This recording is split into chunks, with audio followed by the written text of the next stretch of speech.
The Legendary City of Sancre Tor by Matera Chapel. During the Skyrim conquests, First Era 240 to 415, ambitious Highland earls, envious of the conquests and wealth of their northern cousins in High Rock and Morrowind, looked south over the ramparts of the Jarl Mountains for their opportunities. The Jarl Mountains proved to be too great a barrier, and northern Cyrodiil too poor a prize to reward full-scale Nord invasions. However, Alessia hired many ambitious Nord and Breton warbands as mercenaries with the promises of rich lands and trade concessions. Once settled among the victorious Alessian Cyrodiils, the Nord and Breton warriors and battle mages were quickly assimilated into the comfortable and prosperous Nibelungian culture. Alessia received the divine inspiration for her slave rebellion at Sancre Tor, and here she founded her holy city. Sancre Tor's mines provided some wealth, but the poor soils and harsh climate of the remote mountain site meant it must be supplied with food and goods from the heartlands. Further, located on one of the few passes through the Jarls, its fortunes were subject to the instability of relations with Skyrim. When relations were good with Skyrim, it prospered through trade and alliance. When relations were bad with Skyrim, it was vulnerable to siege and occupation by the Nords.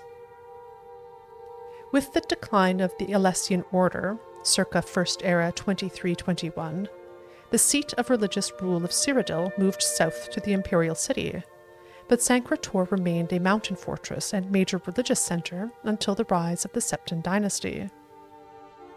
In Second Era 852, the city was suffering under one of the periodic occupations by Skyrim and High Rock invaders. King Cuchulainn sent his new general Talos to recapture the city and expel the northern invaders. During his siege, Sancre Tor was destroyed and abandoned. Realizing the strategic weakness of the site, General Talos, later Tiber Septim, resolved to abandon Sancre Tor, and during his reign, no effort was made to rebuild the city or citadel. Alessian historians asserted that Sancre Tor was magically concealed and defended by the gods. Records of Sancre Tor's repeated defeats and occupation by northern invaders gives the lie to this assertion. The entrance to the citadel was indeed concealed by sorcery, and the citadel and its labyrinthine subterranean complex were defended by magical traps and illusions, but their secrets were betrayed to besieging Nords by the Breton enchanters who crafted them. One enduring feature of the legend of Sancre Tor is the ancient tombs of the Riemann emperors. Following the defeat of the Akaviri invaders, Sancre Tor enjoyed a brief resurgence of wealth and culture under Riemann Cyrodiil and his descendants, Riemann II and Riemann III.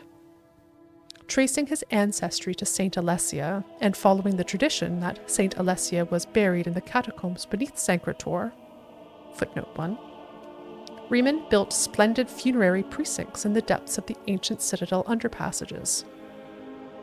Here, the last Riemann emperor, Riemann III, was buried in his tomb with the Amulet of Kings. During the sack of Sancre Tor, General Talos is said to have recovered the Amulet of Kings from the tomb of Riemann III. Theologians ascribe the long centuries of political and economic turmoil following the collapse of the Riemann dynasty to the loss of the Amulet of Kings, and associate the renaissance of the Cyrodiilic Empire in the Third Era with Tiber Septim's recovery of the amulet from Riemann III's tomb. Sancre Tor has lain in ruins since the beginning of the Third Age, and the surrounding region is virtually uninhabited. Now, all communications with the north are through the passes at Chorrol and Bruma, and Sancre Tor's citadel and underpassages have become the refuge of various savage goblin tribes. Footnote 1. There is a competing tradition that Saint Alessia is buried on the site of the Temple of the One in the Imperial city. The actual resting place of Saint Alessia is unknown.